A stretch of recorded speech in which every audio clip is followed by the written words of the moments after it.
Hi, my name is Noel Bell. This is an episode on how to get good psychotherapy, good therapy, which might include counseling. It could involve therapy in general. It could be holistic this, holistic that, but we're going to try and unpack in this podcast what is good therapy and maybe a little bit about what is bad therapy. To help me on this journey, I'm joined by two recent authors, Graham Johnston and Matt Wotton. They have, through PCCS Books, published a straight talking introduction to therapy. They are both co-directors of the London Centre for Applied Psychology. So, guys, welcome. Thanks. Great to be here, Noel. So, I guess we were just chatting before the start of this, and just as a slight quick preamble, where before I trained, I remember going to seek psychotherapy, counseling. I didn't have an idea of what I was really seeking. Someone said, "Oh, CBT is good." So I approached a counseling center near me in Southfields and near Wimbledon. And I asked the receptionist, "Oh, is there a CBT person?" And they were looking through their list and said, "Oh, I think whoever it was, Linda does bit of CBT." I had no idea to be able to distinguish between the psychotherapy approaches, of which there are hundreds, counseling, and what is the difference between the two, uh, psychiatry, clinical psychology. It was all a massive confusion. So what I would say to you, having read your book, guys, is that this is an excellent introduction for anyone who, even in the field, but anyone who's thinking of accessing help in the self-help field, in the mental health field, a great introduction to the approach of what you should be looking for. So that's really the theme of what we'll be talking about. So that's my preamble. So do you want to say anything about your particular backgrounds before you trained and where you trained, how you trained? I think I just wanted to say really, really quickly that that's exactly why we wrote the book. Noel, maybe Graham can talk a bit about our background and how we stepped into this because it's quite a similar story, but it is that the minefield that you enter when you first think maybe you need some help, like who on earth is who and what kind of therapy do I need? We say in the book that there are 500 plus types of therapy. How do you make sense of that? And your problems are really different, aren't they? Couple arguing is really different from adolescent with obsessive compulsive thoughts. It's really different again from somebody dealing with addiction or anger management issues. So the book really was an attempt to make sense of that and also to try and speak to counselors and therapists and just remind them that you might know this world, you might know the jargon, you might know the acronyms, you might know it inside out, but people coming particularly for the first time really don't, and to try and simplify our language, make the offering clear to people and be as I guess as clear and open as possible about what the value is that's being offered. Yeah, I think just to add to what Matt was talking about, I think one of the things we wanted to do with the book is to almost write a short, practical, easy to understand book that someone like us, who when we were in our 20s looking for a bit of support, looking for a bit of counseling or therapy, could just pick up, spend 10 quid or something on it, read in an evening and feel, okay, I kind of know what I need to do now. I've got pretty good idea of if I go and see someone and they do X, Y, or Z, that I probably need to steer clear. Or if they do A, B, and C, then I'm probably in safe hands. And that was the foundation of what we wanted to do in the book. And I think because of both me and Matt worked for the UK government for a couple of decades before we retrained as therapists. I think one of the great skills that the civil service and the government gives people like me and Matt is the ability to distill quite complex fields of evidence, loads of studies, loads of evidence, but just to actually distill it into simple terms. Because if you've got a government minister that you're writing a paper for, they might want one side of A4 with here's the evidence, here's the recommendation. We tried to bring that approach to this book and offer potential readers, potential therapists, but also potential clients something that they could read in pretty much in a single setting. Yeah. It's interesting. I heard something, and this might seem a little bit of a curveball. I was watching an old episode of Seinfeld. I don't know whether you've Yeah, ever seen that. yeah, a And lot. Seinfeld is up doing like a stand-up, and he's talking about a, who's a good doctor. And a friend will say, "Oh, you got to see my doctor. He's great." And then he turned that on its head and says, "You never hear of people saying, 'Oh, go and see my doctor. He's terrible. He was the bottom of his class. He doesn't read the research.'" And But in a no, sense, I was thinking, about therapy as well. Like when people say, "Oh, go and see my therapist. He's great." And then I'm often sort of wondering, well, what makes good therapy? Yeah, well, we'll hopefully come on to into quite a bit more detail about what makes a good therapist and what makes good therapy. It reminded me a little bit of a conversation I was having the other day with someone who's thinking about training to be a therapist, and they asked me to recommend a few training organizations to start with. Where should I train? And honestly, for me to answer that question for them was quite difficult. It was quite difficult for me to say I'd really recommend these 5 organizations. They're head and shoulders above the others, and here's the reasons why. And one of the what that really throws up for someone like me is we as an institution, as an industry, we're so kind of isolated in our little pockets of we train in this way, we do this type of therapy, be it CBT or psychoanalysis or counseling. We're attached to this theory, and this is the way we work, and it helps everyone. And one of the core messages of the book, and one of the main messages we want people to go away from this conversation knowing, is that there's no one way of one type of therapy that's going to help everybody. That there's certain principles that underlie really good therapy, things like empathy, things like genuineness, things like warmth, things like occasional challenge from the therapist that we can unpack in a bit more detail. But it's less important for you as a punter whether you choose CBT, ACT, psychoanalysis. Much more important that you find someone who underpins those core principles of what a good therapist looks like. Yeah, absolutely agree with that. Just one thing you mentioned when I was reading the book, you referred to people in life who often don't listen. And, we're all aware of people that, you come back from holiday, you say, "I've been to California," and they go, someone you're talking to goes, "Oh, well, when I went to California," and then your conversation is completely hijacked. Or you're talking about, you know, passing of someone very close to you, say, in your family, and this has just happened. And yet they go, "Oh, well, when my uncle died," and all of a sudden you're kind of left there thinking, "Hang on, I thought this was about me." I guess you don't have to have psychotherapy or counseling just to get heard. But what you are getting is someone who's tasked with listening, which is an elusive quality in this day and age when we're all struggling with attention for listening to people. I think I was that's just, something spot on. I think yeah, there's something about like genuine listening as well, and not sitting there thinking, what's the next thing I'm going to contribute? What's the next, how do I respond to that person? Some genuine time to sit with someone who's absorbing not just what you're saying, but as, of course, within our training, what someone might not be saying, what they might be holding back a little bit. And for us to almost notice things like that and invite the person to come forward with maybe a bit more than they would if they were talking to a friend over a pint in the pub. Yeah. huge part of it, isn't it? I think a huge part of what people value in therapy, such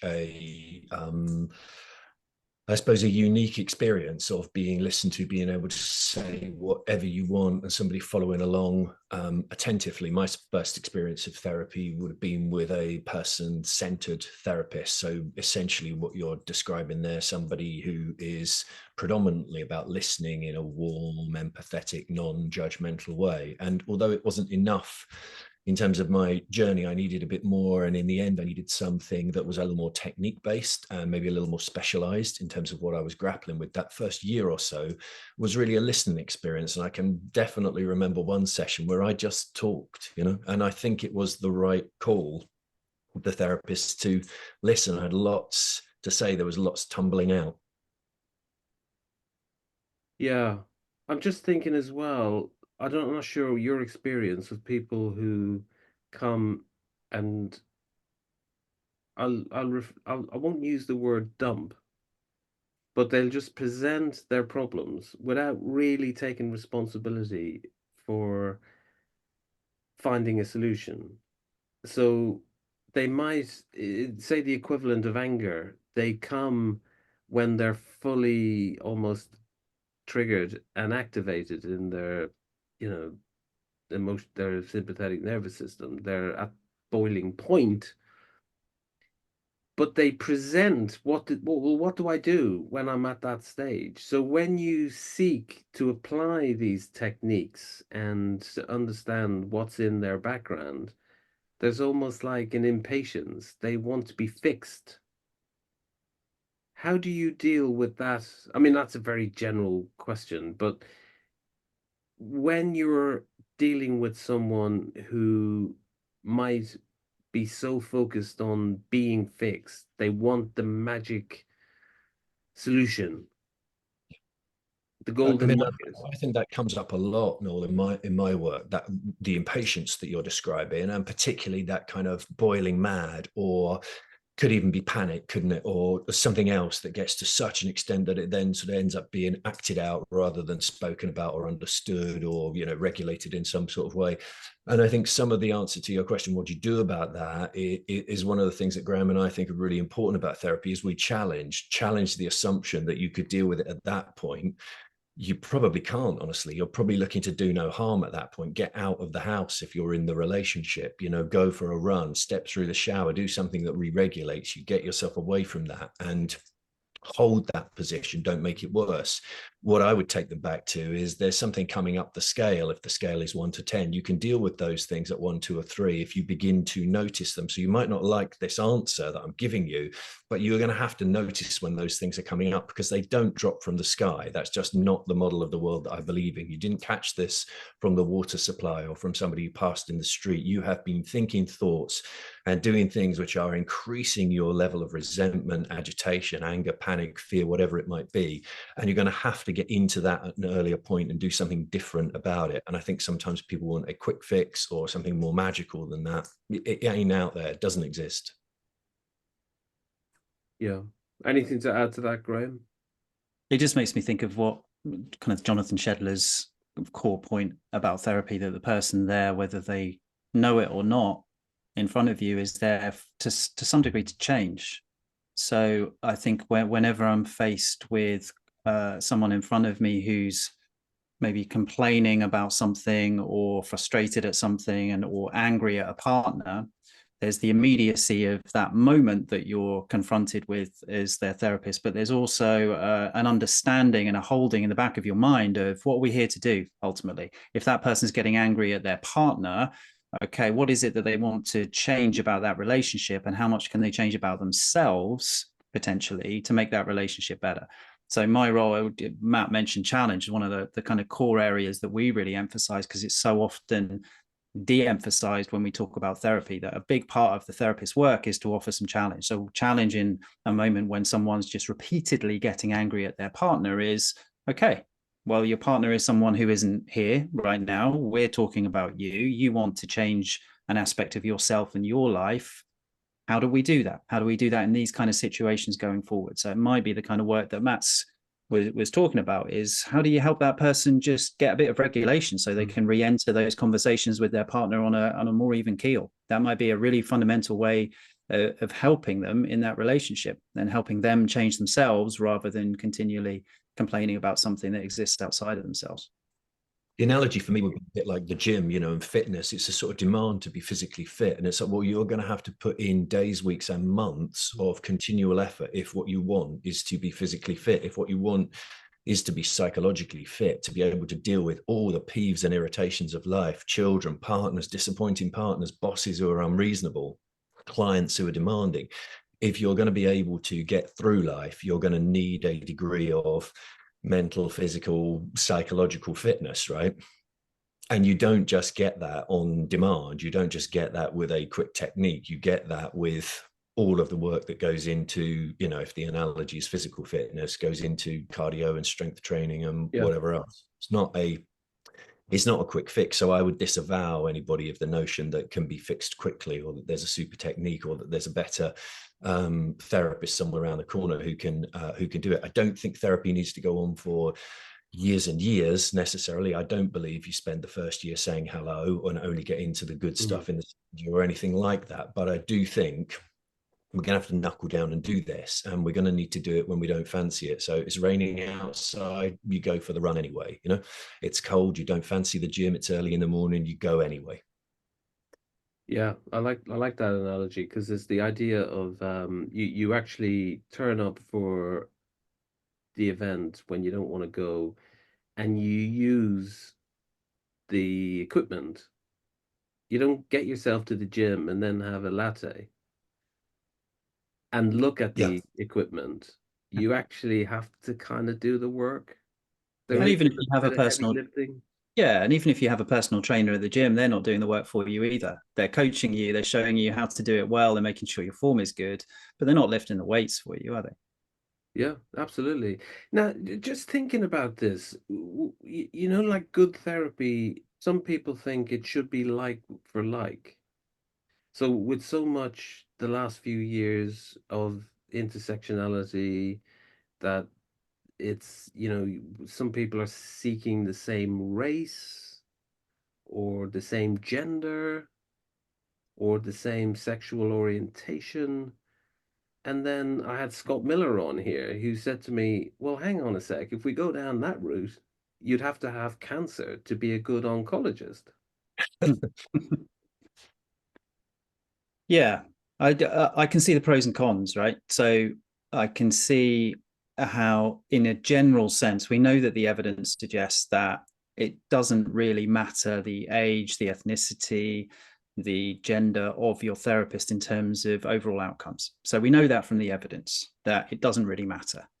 However, I can understand on an individual basis why there might be a specific person with a specific problem, potentially say around trust, right? Trust in men, that it might be wonderful for them to go and see a male therapist and develop trust in that male therapist, but they might be at a stage where they just can't even get through that therapist's front door. So I'd much rather that individual goes to see a female therapist who they feel more comfortable with to at least begin that work. So I think there's kind of pros and cons to that issue that are a bit more nuanced than maybe that suggested. I think it made me think about the qualities that we list out in the book in terms of what you're looking for in your therapist. The first one is empathy, which probably comes as no surprise to anybody. And it's a bit of a callback to what you were mentioning a minute or two ago, Noel, that ability to be, I suppose, really listened to and really understood, the ability to enter your frame of reference when you're the client. And there's something about that, isn't there? I think, can you transcend your experience? Can you enter somebody else's world? And there's quite a bit of evidence about how important that is to clients when you try and measure that. It's a bit complicated to measure, but if you can measure and isolate that quality. And then the same bit of research that we quote in the book talks about that in relation to ethnic minority groups as well, and how that was valued even more strongly amongst those groups. And I don't really need to spell out why that is. It's a little bit of trust, isn't it, that Graham was talking about, a little bit of sense of not being listened to or being demeaned or being. So I think that speaks to it as well. I think it's not just anyone can do anything, and it doesn't really matter whether you're old, whether you're white, whether you're this, whether you're that. I think that does matter. It matters a bit, but it matters what you're embodying, and it matters whether you really can enter somebody else's frame of reference and experience some of what they've experienced. And I think, you know, there's a limit to that, right? Yeah, and I think I'm just looking at some notes here. Do you remember writing that the fit, chemistry, and matching are still important, but the best therapists are able to flex their style? Yeah, I think that's right. And I would say what I'm doing, I think Karen Moroder talks about sort of speed dating, or it's like a dating, the therapist and the client. Like, is it a match? Is it a fit? And she's really explicit that you as the therapist won't work for every client, and don't worry about that. There's lots more people to date, there's lots more therapists out there, and there's lots more clients for you. And I definitely feel that. I would say I've got a real spread of clients and have had over the years, but it does tend towards a particular person that I think I'm best able to help. Not just one individual, but types of people that I think I can best connect with. So I think there's the ability to flex. I can remember what it's like to be a young man. I can remember what it's like to have career disappointments. I can remember what it's like to have successes. I can remember what it's like to lose love, to find love again.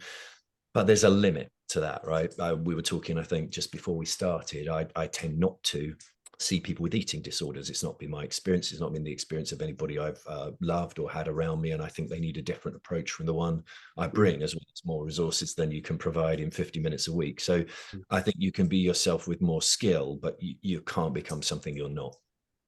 I think we both would say that we flex, though, right, Matt? We flex on the basis of either implied or more likely explicit preferences of the person in front of us. So I go out of my way first few sessions to say, if I'm intervening too much, if I'm asking too many questions, if I'm providing you with too much advice, tell me. Like, I want to know that. And that doesn't mean that I fundamentally shift into a proactive CBT therapist all the way from psychoanalysis. I'm not making enormous shifts in the way I work, but I am taking on board the client's feedback as we go, and making sure that I can try and be the therapist that they want me to be. Now, that obviously has its limits, because if I think that they need a little bit more challenge and they're getting frustrated at how much I'm challenging, then we're in the weeds of kind of having a conversation about what they want to achieve in therapy and what I think is best for them, and et cetera, et cetera. But broadly, I think it's fair to say we both flex depending on what the client wants from us. Yeah, no, it's a great point. And just really quickly, I see quite a few people who've seen therapists before and have often been disappointed by the experience. So I always want to know whether somebody has seen a therapist before and what their experience was, what worked well for them, what should we do more of. And often my explicit question is, what's going to get me sacked? What's the thing that's going to really irritate you, annoy you, and make you not want to come back? And I'll do less of that. What tends to be the answer to that question, Matt? Honestly, it tends to be that they didn't say enough, that they didn't help, that they didn't steer, that they didn't guide. So that research that we quote in the book, I think it might be Mick Cooper's research, but I think so. 75% of clients, when you talk to them, want to be guided, steered, and advised in some way, shape, or form. What kind of things helped people like me with problems like mine? And what therapists default to, the other side of that research, is they like to sit back, listen, follow, rather than steer, guide, advise. So I think what I tend to see is people who've had the kind of experience I was describing when I was younger, somebody who's listened to them attentively for a longish period of time, but then not be able or willing to take them on the next stage of the journey, which is okay. So we've talked about all those disappointments and the hurt there. We've also touched on some of the things that you contribute to your own distress, how you sabotage opportunities and events in your life. Do we want to now notice those? Do you want me to identify those, play them back to you, and together, do we want to think about how you might do that differently and start taking some risks and running some experiments to behave a bit differently in the world? Yeah. So you when we talk about clinical guidelines, if we were to go to A&E this morning, having, I don't know, tripped in the garden, or you broke your ankle, you'd want to know, right, that whoever's seeing you is conforming to the latest clinical guidelines related to the treatment of your ankle. It's less concrete in therapy, isn't it? We should be informed by research at the point you make in the book. So we should be informed by the data and what works. But there's not one way to heal an ankle, right? No, spot on. I think that we know so little, frankly, at this stage in human development about the brain and about mental illness, that I think if you look at something like depression, I think in 50 years' time, we'll look back on the phrase depression and think, actually, we were talking about 10 different things. 10 different things that probably require 10 different models of therapy or psychopharmacology to support someone who's got one of those 10 different types of depression. That there are, of course, principles that we can use to support people in a range of different levels of distress. And I just wanted to reiterate what Matt was saying earlier. I think as clinicians, we need to know what the evidence shows works for specific types of mental distress. So someone who comes to me with obsessive compulsive disorder symptoms, I know what works for that individual. And I also know if I'm the right person to help them with that, or whether I need to refer them on. So I might not know how to fix their ankle, but I might know that I'm not the person to fix their ankle, and I might need to refer them on to someone who is better able to fix their ankle. Yes, and that's often, we're guided by our ethical frameworks as well, aren't we? That we need to feel competent treating whatever comes. So what we say in the book, and maybe this is controversial in some therapy circles, I don't know, is we'd be a bit like the shorthand if somebody was thinking about getting therapy at the end of listening to this podcast, is choose something that's tried and tested. And if it's not recommended on the NHS, be a bit wary. Like there's a reason for that.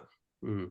You know, it's informed by a big independent body, NICE, the National Institute for Clinical Excellence. I think probably that they probably call themselves something ever so slightly different. I might be using slightly old technology. Yeah, it changes every 6 months, I think.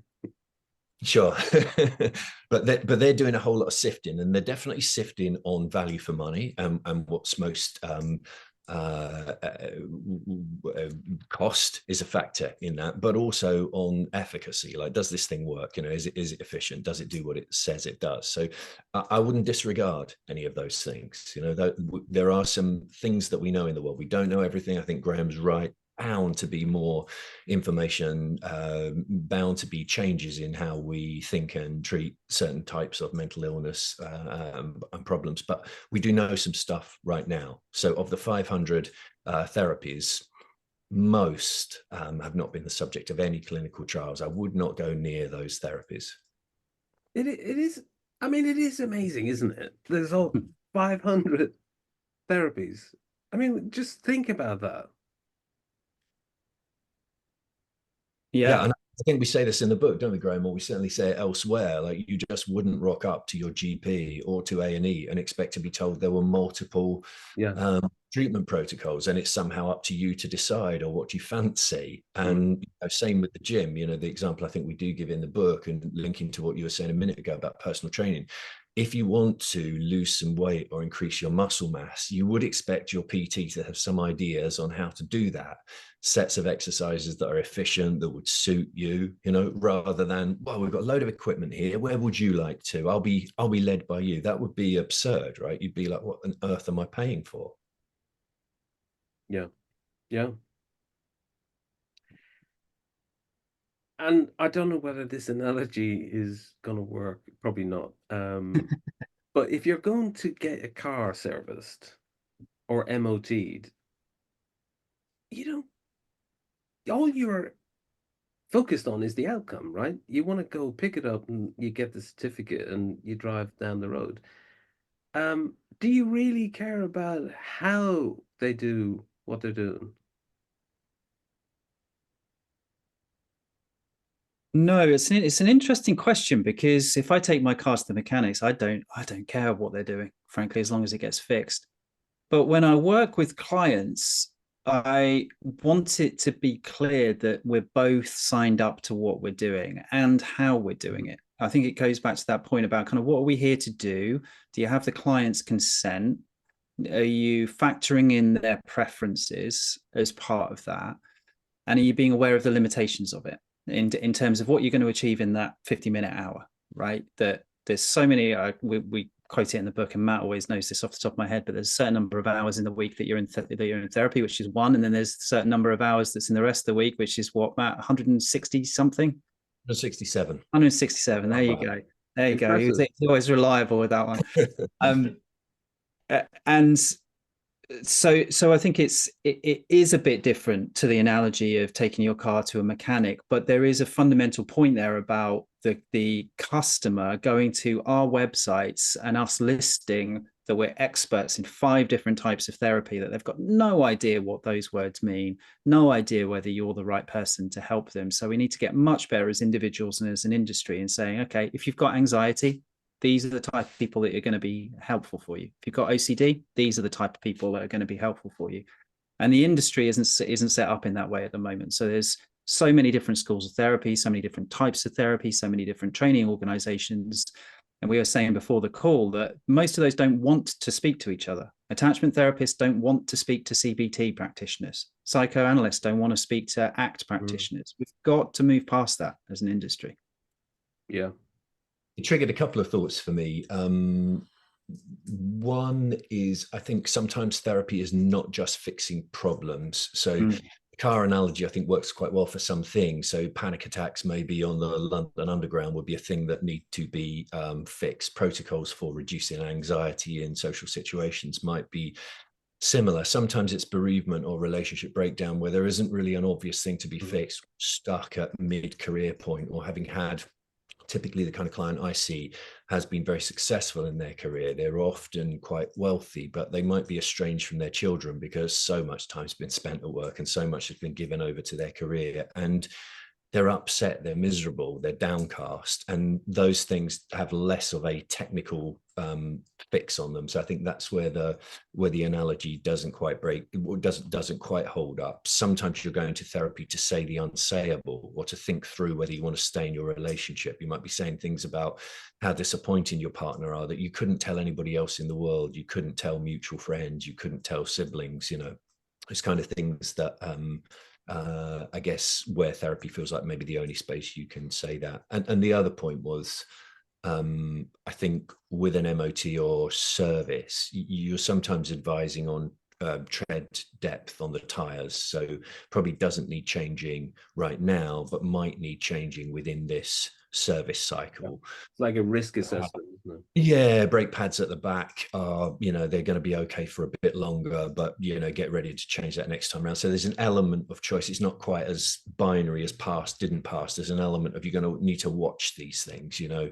I would be saying things like that to people, like we've fixed what you came for, but, you know, we probably want to watch that there's some other things that we've found out while we're here, right? You've got a shorter temper than you ever reckoned with. You're more you know, prone to take offense to your boss saying XYZ, you know.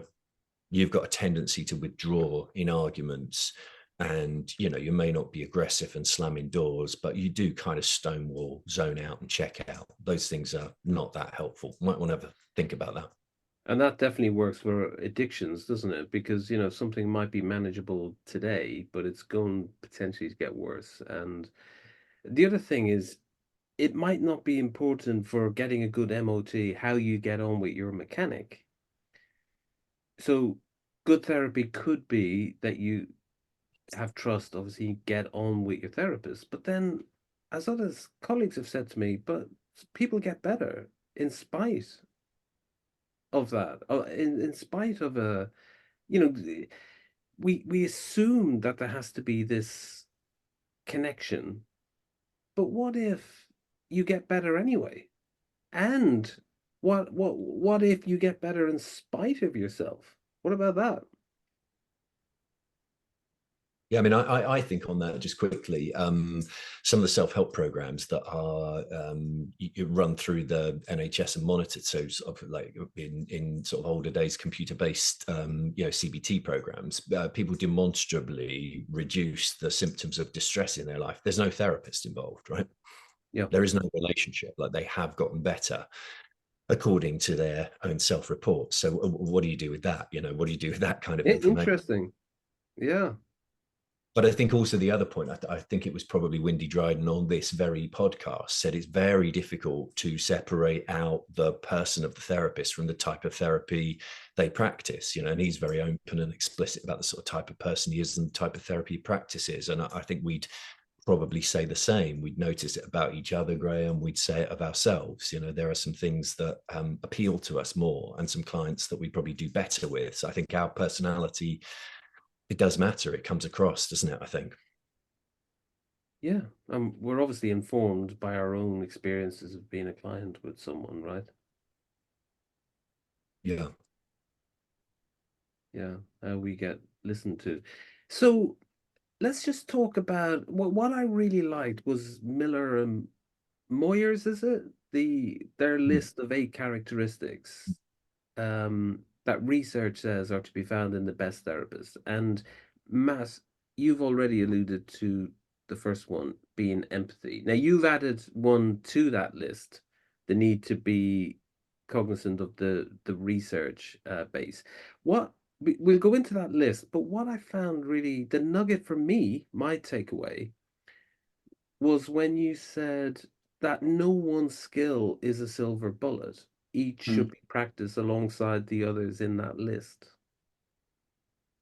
Yeah, I think that's definitely something we're emphasizing throughout the book, Graham. Right, and I mean that list is something like empathetic, non-judgmental, affirming, genuine, focused on goals, hopeful, solution focused, and then willing to act as a guide. The one that we add to that is knowledgeable about the research, particularly in the area you're working in, sort of fairly obviously. But those things on their own are not going to work. Somebody being endlessly empathetic, not enough on its own. Somebody being solution focused, well, I kind of like you to hear what the problem is and how much distress it's causing me first. Okay, you're a real egghead on the research, but I don't really think you're giving me much hope or, whatever else.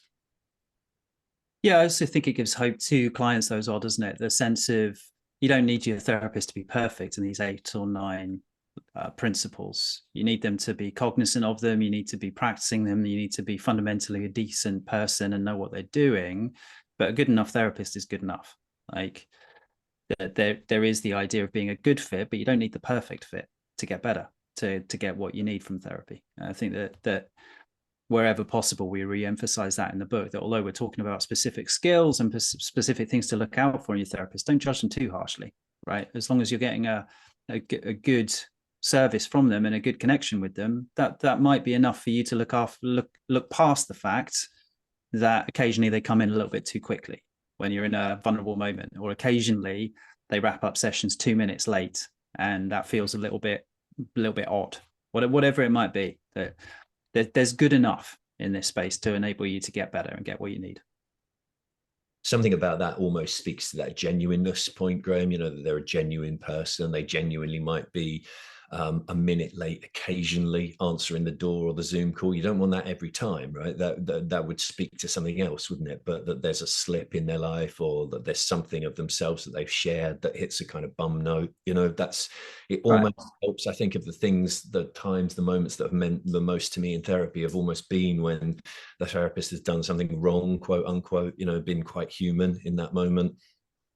Well, Yeah. So one example is the Facebook groups that I'm part of, the counselor staff room, and et cetera, et cetera. You'll get questions asked on those forums that suggest that there's certain no-go areas in therapy that therapists should never self-disclose, for example. And that idea just seems crazy to me. This idea that we can't occasionally bring kind of genuine connection, genuine warmth, that we can go outside the kind of usual framework from time to time, as long as it's obviously clinically useful in that moment. I think it helps connect with the person that you're working with occasionally. Again, this isn't about you, so don't bring your full self into it. Don't spend the session talking about yourself. Don't show up 15 minutes late. Obvious things not to do, but beyond that, a little bit of flex from time to time, I think, really can cut through. yeah, I mean, that was the question I was going to ask you both. When is self-disclosure good and when is it bad? I think it's broadly where Graham's outlining or hinting at there, isn't it? I think if it's useful to the work, I think that's my check on it. I'm not telling anybody anything about my life, which I don't think in some way, shape, or form connects to theirs.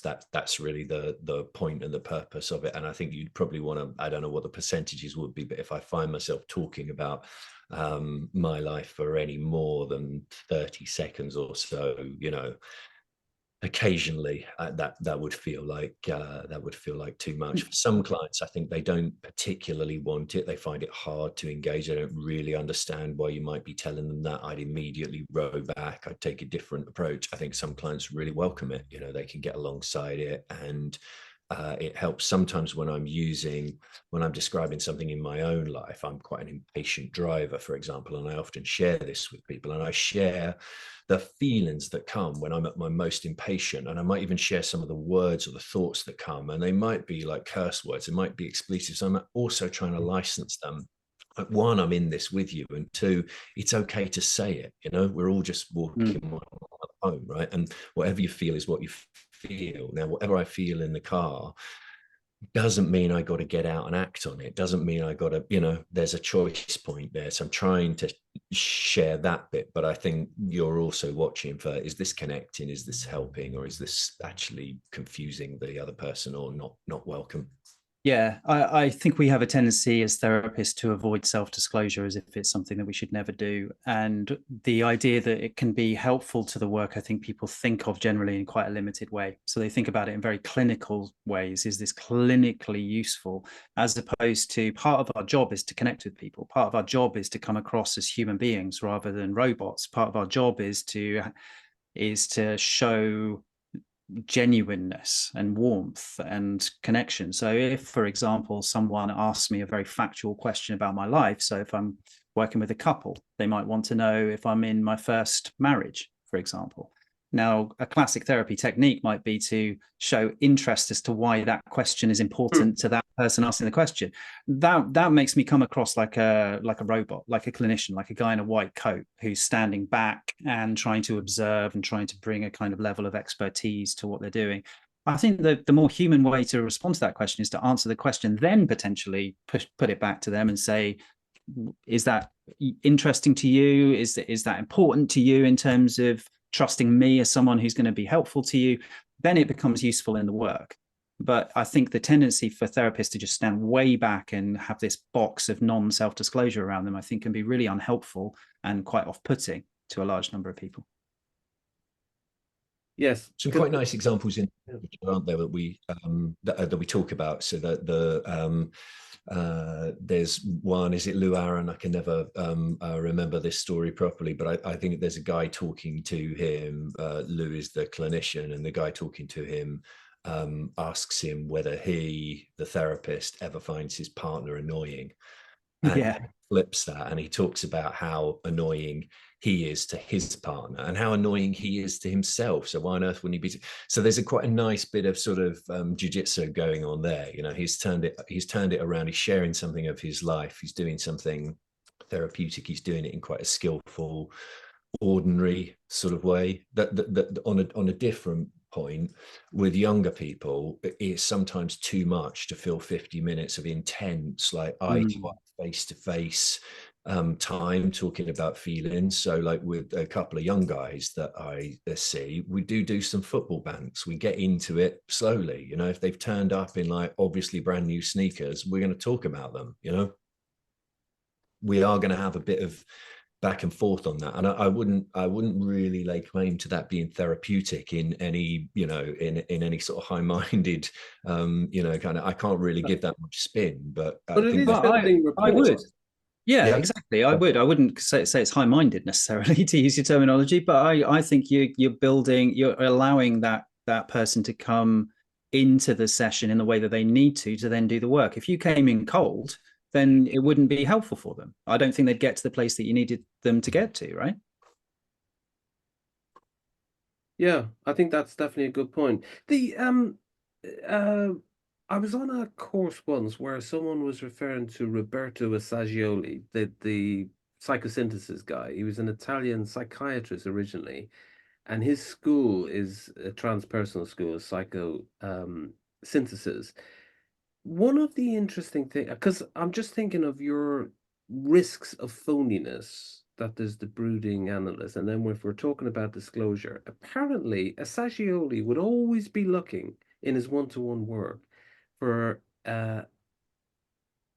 times when he could go, "Oh, me too." So if you said, "Oh, I went to the football," "Oh, me too, I went as well," and that was his way of building rapport. Now, I'm not for in any moment suggesting that Roberto Assagioli was phony, but I'm just wondering, that technique could potentially be phony. I think it runs the risk as well of quite artificially and quite dramatically taking attention off what the person in front of you is trying to get at. Yeah.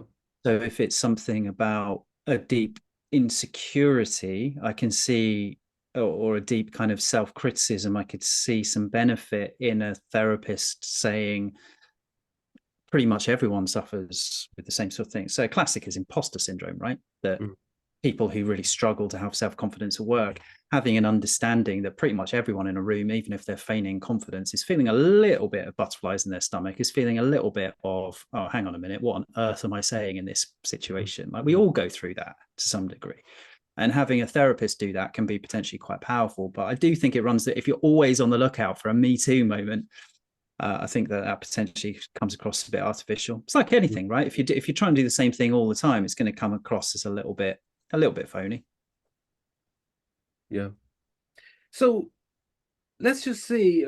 There's going to be chapters in the book that, just because of time and breadth of the podcast, we're not going to cover. So I'm thinking of medication and psychedelics. That could be a whole podcast in its own.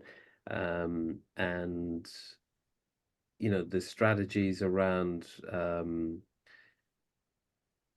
thinking of chapter 9 around change. You quote Eubanks and Goldfried, but I guess the bits, and we've touched about bad therapy, and our main focus has been on what we think is good therapy.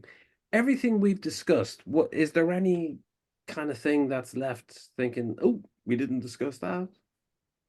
I think maybe one of the big ones is where we get to at the end, which is, okay, you know all of this stuff, but are you genuinely ready? Because the one aspect maybe we haven't talked about is the kind of client side of things, that you're going to be doing a lot of the work. The therapist is going to be helping you, listening, providing a lot of warmth, a lot of empathy, some advice, some practice outside the session. But if you are still in that mindset of the world is against me and I'm here to complain about that, then you're probably not going to get very much from therapy fundamentally. You might need to go through that for a little bit at the beginning of the work. But unless you're in the mindset of, actually, I'm going to take ownership of this aspect of my life and I want to change, it's unlikely to be that helpful for you, no matter how good your therapist is. Yeah, I think it's too simple an analogy in the end, but I think the one that works best is the kind of PT at the gym, isn't it? You are doing the work. There's just no way around that. So I would say that's the primary success factor. I think what we say in the book is actually this is the thing that matters most: your level of motivation and desire to change, because it's hard. It's always going to be hard. You typically are doing something like changing the habits of a lifetime, and that that isn't easy, and you're doing it when you feel like it, and you're doing it in all sorts of circumstances that make you feel uncomfortable, de-skilled, and you're uncertain of the outcome. You're taking a risk. It's not an easy thing to do, to go about doing that. If you look at sort of classic, like maybe some of the arguably most difficult behavioral change, like addiction recovery, various sort of goes at doing the percentages of who gets out of that alive, but often people say 2% of people make it out of that. It's kind of hard. It's hard. It's really hard. Habit change. Graham, since you mentioned that, what popped into my head was an old supervisor. I'm not saying she was right, but she said if she senses someone who gets in touch with her is not ready to submit, she won't work with them. I make it a bit more explicit than that. So if someone's in a session with me, first few sessions, okay, well, why here? Why now? Why me? At this point in your life, what is it that you're seeking to change? Okay. And if they spend those first session or two just complaining about the boyfriend, complaining about the boss, complaining about their family, then I'd be challenging from session 1 about, okay, well, I can't really help you with some of those things. I can help you kind of process how you feel about that, but ultimately we're going to have to help you change something about yourself. Are you up for that commitment? And that's how I would manage it. And if after 2, 3, 4 sessions we think the answer to that question is no, then I would be saying I don't think I'm the right therapist to help you. I think this from the world of addiction recovery, in the kind of 12-step model, you would say to somebody new to the rooms, are you done with it? And are you teachable? And I think that sort of applies in Yeah. therapy as well. Yeah. What happens, Matt, though, if someone says, I'm not sure I am done with it? So We got no, but in 12-step recovery, you got no, I mean more in the world of therapy, where you might get something a bit more nuanced, right? So it might be use of porn, right, in a relationship that you're not necessarily trying to eliminate, but you're trying to get a handle on, right? Yeah.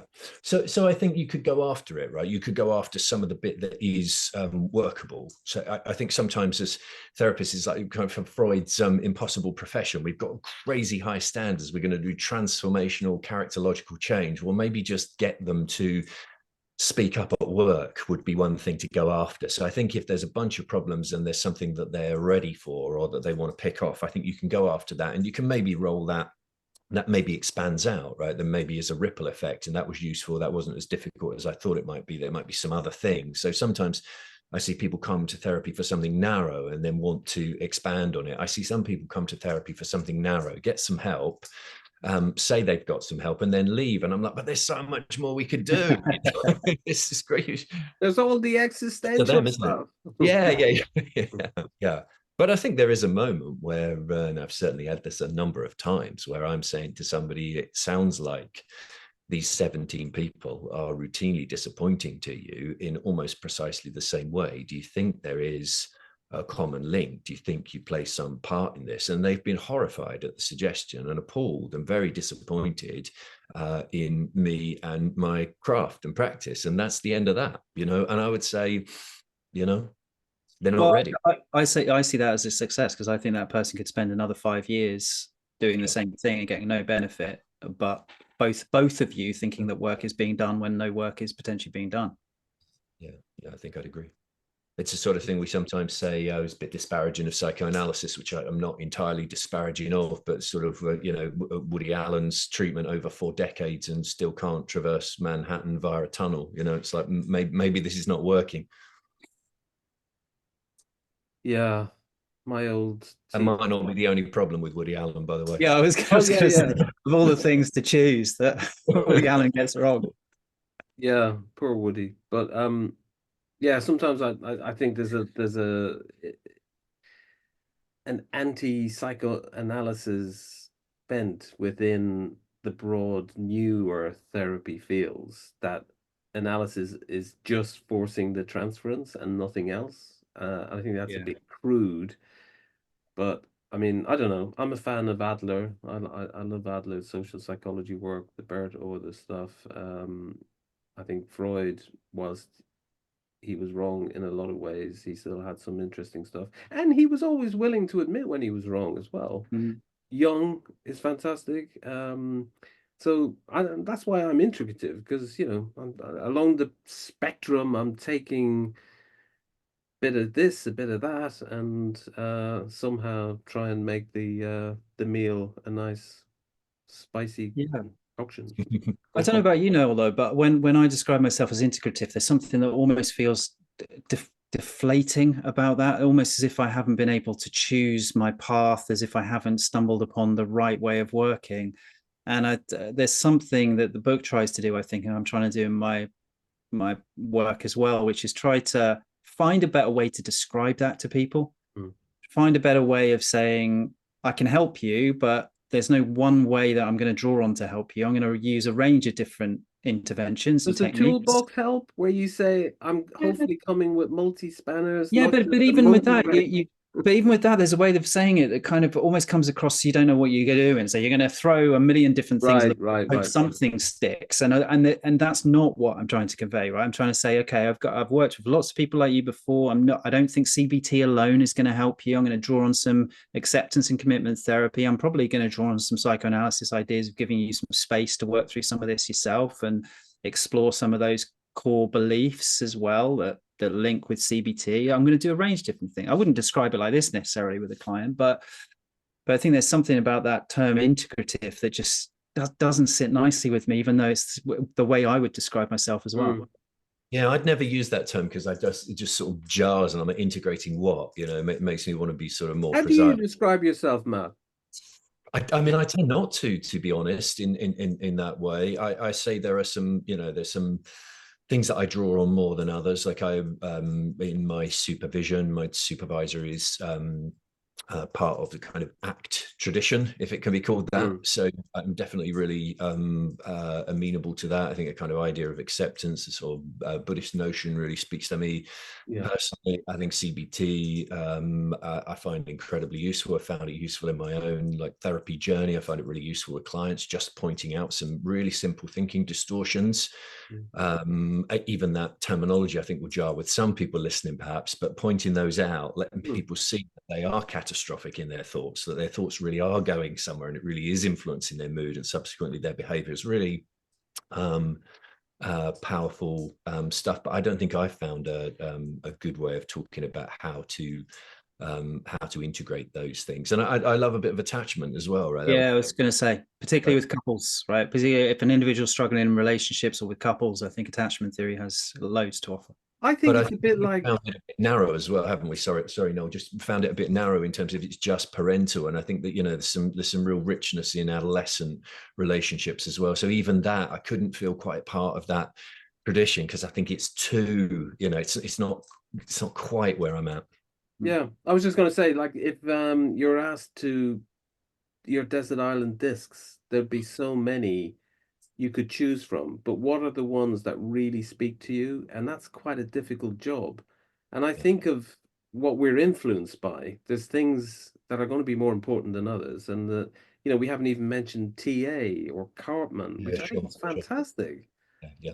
Gestalt, there's so much great stuff in there. Empty chair technique and reverse roles. And then we haven't even mentioned IFS. I mean, I think there's great stuff in that.